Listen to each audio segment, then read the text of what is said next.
What's going on, everybody? Welcome back to the channel. Welcome back to another food service trucking vlog. And yeah, we're just doing a little bit of a pre-trip here. I've got some things to talk to you guys about. All right, so I've got a little bit of explaining to do as for why this video is titled the way that it is, and why that you probably looking at the upload and you're thinking, man, I've already seen this video. All right, so there's a few things I need to talk about just right off the bat here.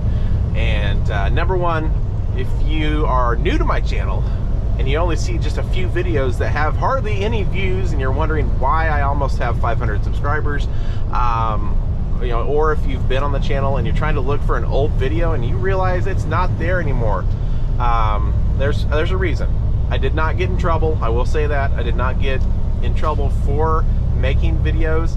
However, I did get a phone call from the HR department with my company, and you know, they kind of just told me, you know, hey, we like the videos. The videos are really good, but there's certain guidelines and policies we have to follow, you know, and you know, my videos didn't have that specific, you know, those specific things being followed.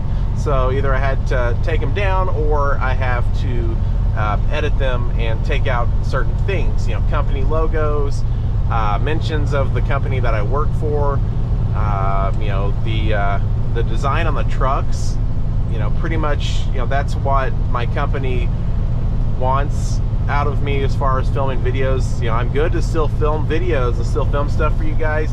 I just got to really kind of revamp everything and change the way that I film it, change how, you know, what I say, you know, what I show, stuff like that. So unfortunately, there's probably not going to be any more videos of loading up the dollies, unloading products.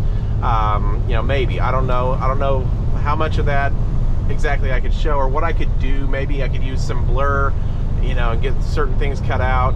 But there's things that they don't want on the videos unless they're uploaded by, you know, them on their own account.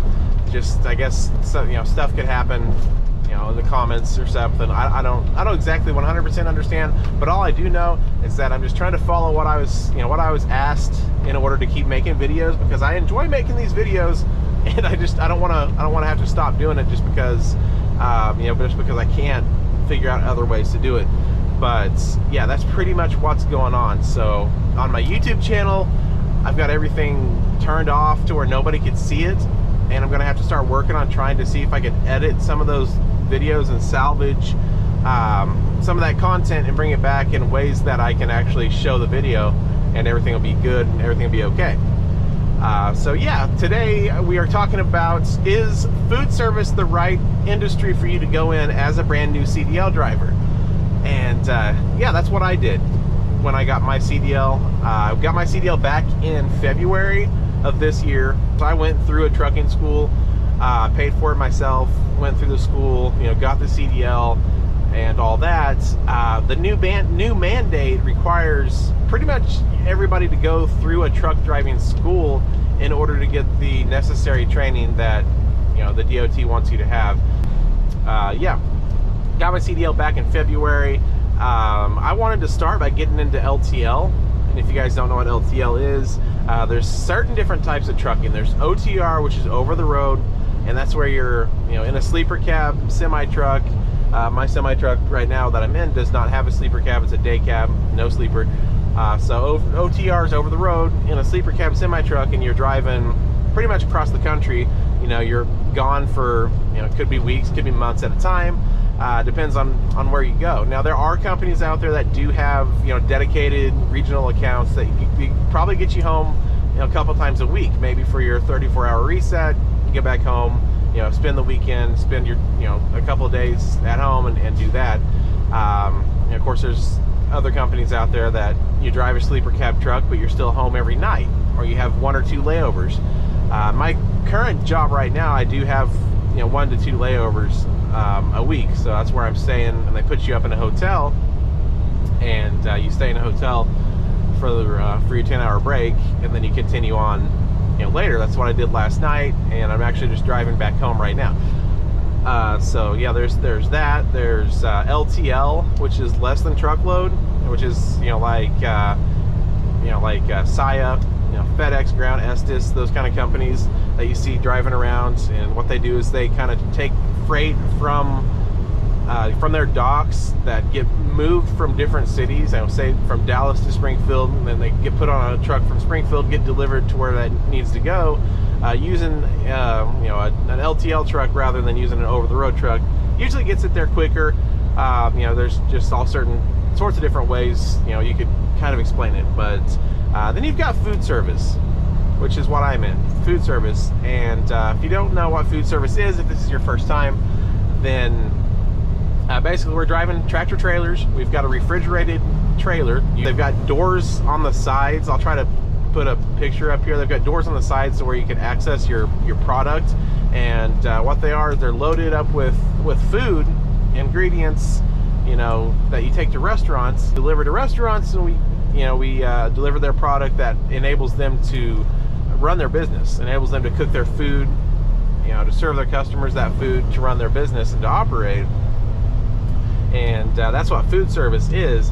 And food service is a little bit tougher of a job. So instead of just driving the truck, backing up to a dock and having a forklift unloaded, you are driving the truck, parking it in tight parking lots of restaurants, and using a two-wheel dolly, loading up all those boxes onto a two-wheel dolly and running them down a ramp off the back of the trailer and into your customer and dropping them off. So every piece of freight, every piece of product is touched. So it's all touch freight, and it's a lot of work. There's a lot of other food service channels here on YouTube that have probably a little bit more detailed videos, and you can check those out. And basically people get into it because they are one of a few industries in trucking that will accept brand new CDL drivers. That's not over the road. That's not a mega carrier, like Swift or Prime or Schneider, Crete, any of those big companies out there. All those companies, you'll see those when you go through CDL school, or if you've already went through CDL school, you've probably seen recruiters from these companies come and talk to you guys, and tell you about their job. And they're basically training companies. They take brand new students. Some of them even have their own training programs. They take brand new drivers, teach them how to drive a truck, and put them in a truck, and you're driving across the United States delivering product. And this food service is just kind of another option that's slowly becoming more, I guess, normal as far as like a first-time CDL job. And I chose that basically because like I said, I wanted to get into LTL, but LTL requires experience, usually at least 1 year, and obviously I don't have that. I've got 6 months now with food service driving semis. So we're working on that 1 year goal that everybody wants to get after. So yeah, I chose food service because over the road life just wasn't going to be a thing that would work for mine and my wife's lifestyle. And if over the road isn't going to work for you, there's plenty of food service companies that usually will accept brand new trainees. The company that I'm at does. There's plenty of other different companies out there. You just got to take a look around. If you look on Indeed and you search up new CDL driver or CDL driver no experience, usually they'll pop up and tell you sign-on bonuses. They've got a training program. My program here was 2 weeks. I was 2 weeks with a trainer and sitting over there in the passenger seat, and we just learning the job, learning how to maneuver the truck, get the truck in and out of tight spots, and here we are. I'm pretty comfortable with it now. But yeah, Cisco is a food service company. They've actually started a driving academy.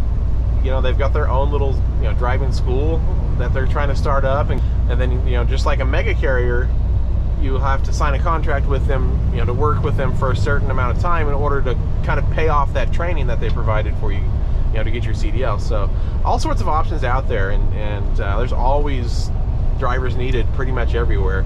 As soon as you have that CDL in your pocket and you get some experience, you're pretty good to go. You can pretty much, if you need to move to a different state, you're guaranteed a job, man. Like, there's all sorts of CDL driving jobs out there, and it's usually not too hard to get because drivers are always needed. But yeah, you gotta think about food service. You know, you gotta do your research on it. Do your research on the companies that are around your area. You know, figure out if that's something that you think that you can handle. Because, like I said, it's not exactly an easy job to do. You know, it's a lot of hours, especially your first couple of months. You know, first couple of months is kind of the hardest break-in period, because you usually are going to start out not having a route. You're going to be a relief driver, floater, whatever you want to call it, and you're going to be, you know, covering other routes. So you're really not going to know what you're doing all the time, which some people like that. Some people like not having a set route and having, you know, something different every day. That, you know, that when I started out doing that for a little while until the routes opened up and I could bid a route.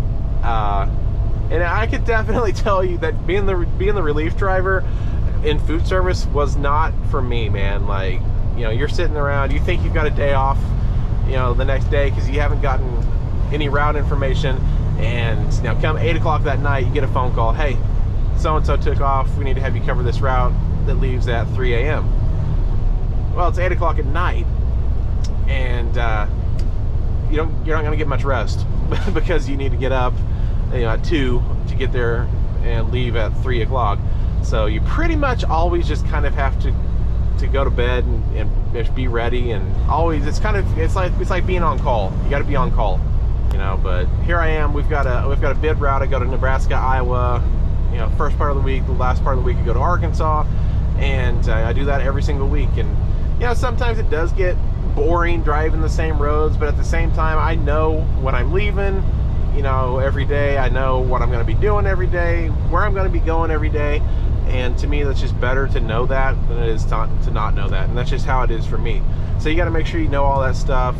You know, you got to make sure you kind of think about all that stuff. You know, you got that. You've got your workload. You know, it's a pretty physically demanding job. You know, like I said, you're moving boxes where they range from 5 pounds to, you know, 80 pounds, depending on what it is. You know, 50-pound boxes of potatoes, you know, whatever it may be. And you got to move all that stuff 2 to 3 to 5 times on the trailer, depending on what you need to get to, you know, how you need to organize stuff and how you need to get it off the trailer. So you got to be, you know, ready for some physical work. You know, with that being said, a lot of drivers that start out, you know, and you're not going to know 100% if it's for you unless you try it. You know, so don't be ashamed to try it. And with, you know, after a couple weeks, you might, you know it's not for you, and you say, you know, hey, this ain't gonna work out. You know, you have other options out there. You don't do it if you don't like, you know, you don't like it. Because it is rough. Most guys quit after a month. Like, you know, hey, I can't do this. this is crazy. And you know, some people stick it out. So it's just kind of, it's all up to you and how you feel about it. You know, how you like it. And remember, you always have a choice on what you're going to do with that CDL. You know, nobody's saying, hey, you got to come and do this, hey, you got to come and do this. You know, you've got choices out there. You just got to make sure you explore your options. It's working out for me, so you know, it may or may not work out for you guys, but hopefully it does. And you know, if you do decide to you know, sign up for a food service job, comment down below. Let me know where you're trying to go. Let me know if you've gotten a job recently. Let me know how it's going. I know some of you guys that have seen my older videos have started at places, and feel free to make those comments. You know, tell me how it's going along. Tell me how it's treating you. And you know, like I said, I've got to revamp this channel and the way I do videos and change it just a little bit. You know, but we're still going to be putting content out there for you guys. I just gotta work a little harder to figure out how I need to do it. So with all that being said, I hope this video helped you guys out if you're trying to see if food service is right for you, and hopefully it gave you a little bit more information that you didn't know coming into it. And feel free to ask questions down below about the job. I mean, it's pretty much the same across the board. You know, no matter what company you go to, food service is food service. You know, just different uniforms doing the same work. is pretty much how I see it. So thanks a lot, guys, for watching. Feel free to hit that subscribe button down there for me, as well as that thumbs up. Really helps out the channel. We're well on our way to 500 subscribers. That's the first milestone. Appreciate each and every one of you that watch the videos and subscribe to the channel, and we will see you guys in the next video.